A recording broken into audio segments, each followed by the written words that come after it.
I was chatting with this young woman the other day, and she was telling me about this new internet trend, China maxing. And for those who don't know what China maxing is, it is as random as it gets, because why would a young 16-year-old girl in Alabama wake up one day and decide to post a TikTok video of herself China maxing by drinking hot water with lemon and doing Chinese medicine on herself, which sounds totally fine. I'm all about those things. But why would this young girl associate these things with China? And that's exactly what it is. That's the goal of China maxing. And so you have this instinct where you see this suddenly come out of nowhere and something just like clicks for you and it triggers you.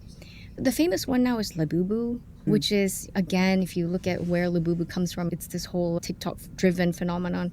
So again, you can throttle things on a social media platform, and really TikTok is engineered for virality. There's nothing better to drive virality than TikTok.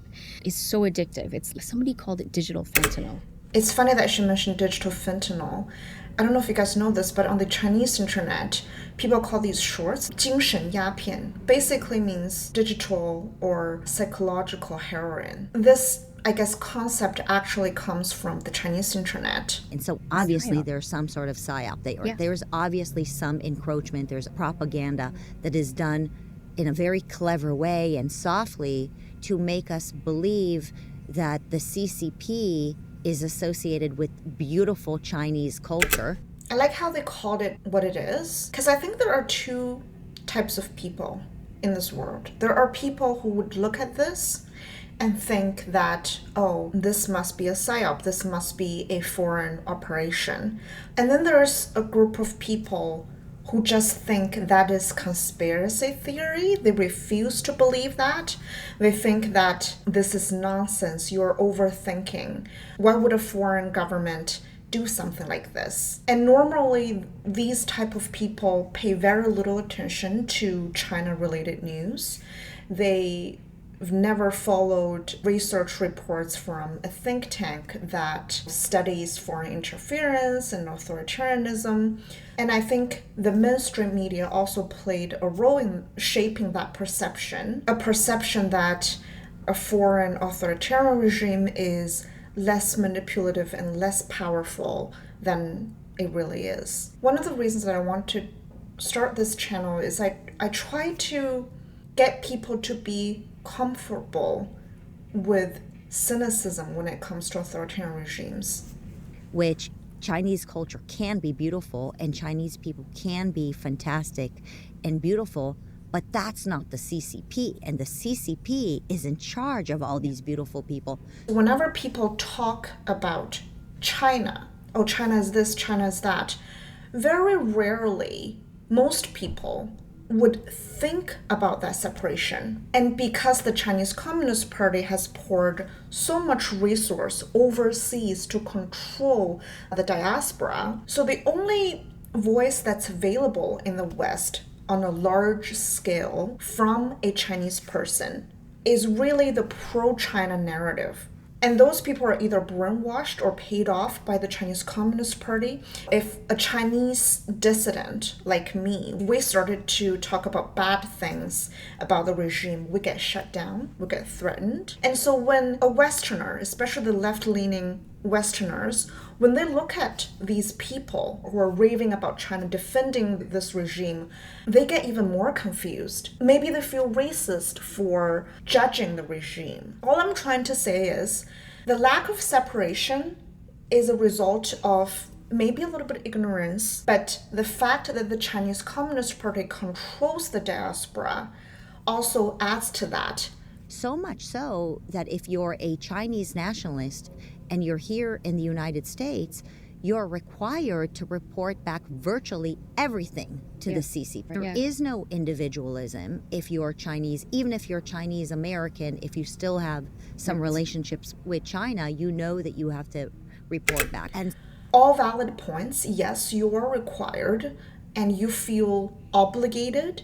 I'll give you a personal story. When I was an international student, there was a Chinese Student Association union. So I personally knew someone who was at the top of that Chinese Student Union who was, yes, in constant talks with Chinese ambassadors. And these are obviously high-level CCP members. They are reporting back about the student union activities, their events. And at the time when I was witnessing all of that, I never bat an eye. I never thought that was a problem. I thought that was the most normal thing to do. Of course, you report everything back to the party. I know this is a no-brainer for a lot of you guys who grew up here, and the student union really is there to hold the school accountable. But the default position for a Chinese person who was born and raised in China, in our mind, there should be no separation between the party, the student union, and yourself. So a lot of Chinese students, they don't even realize they're breaking some sort of ethic rules or sometimes even the local law by reporting everything back to the party, because in their mind, of course, you report everything back to the party because that's what you do as a citizen. That is your duty. And because this concept is so integrated in our culture, you don't realize what you don't realize.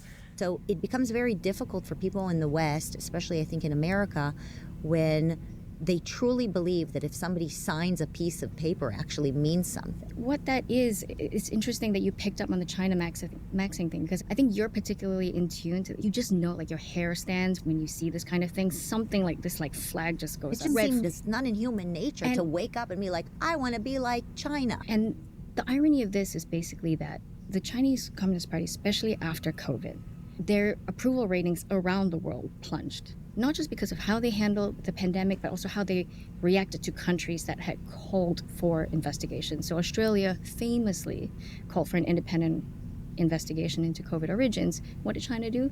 They slapped massive tariffs on Australia. They started a trade war with Australia, essentially, saying, okay, we're never going to import your lobsters, your wine again. And that hurt the Australian economy even more. COVID is another example of how the CCP has successfully controlled global narratives.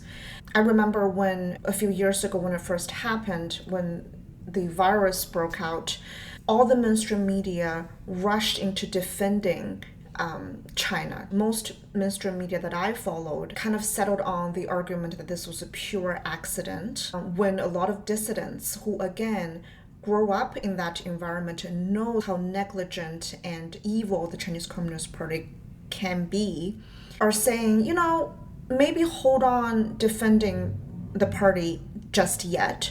Maybe think about, maybe there's more to the story here. And it took the whole world years to come to terms that, okay, we need to do more investigation into the origin of this virus.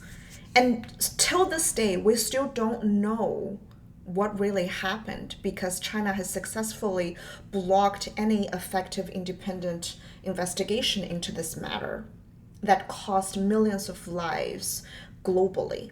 And it really kind of is a testament to what I said earlier, that most people on this earth really have a hard time believing how evil the Chinese Communist Party really is, or how bad and dangerous the party is.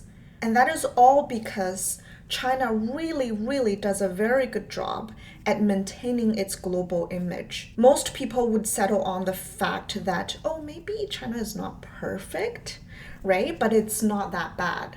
And a lot of people who grow up in that regime keep telling others, oh, it is really that bad. But nobody wants to believe us. In a world where they were already suffering. And so you're an average Australian and you never really thought about China, but now you're like, oh, the mask slipped.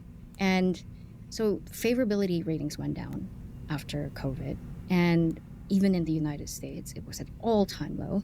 And what better way to promote Chinese soft power than these little whimsical things like phrases like China maxing. And when you have the controls of a social media app that has wide penetrance, especially among Gen Z, it's so easy to just kind of launch a movement like that. And so China maxing took off, and aided even by the mainstream media because they started covering this. And then you had influencers like Hassan Piker. He loves his Gucci wear. He lives in this like multi-million-dollar mansion here in LA. And he goes to China and he shills for the Chinese Communist Party. And he posts phrases like, a picture with the caption, "I'm at the most Chinese time of my life," right? Yeah. He's promoting that as like a saying.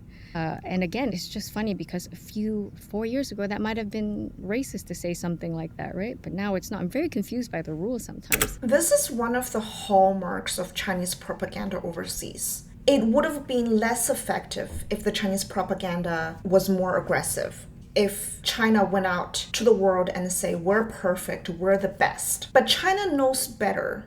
It knows that instead of projecting confidence, which is, a lot of Hollywood movies do, and that's what turns most people off globally when it comes to the US, because nobody likes to show off. I think what's smart about Chinese propaganda is, the CCP goes out to the world and projects this benign image and plays into the stereotype of this mild, gentle, mysterious, exotic, oriental, soft power. And it's all a lie, obviously. I mean, the Chinese Communist Party is ruthless when it comes to human lives.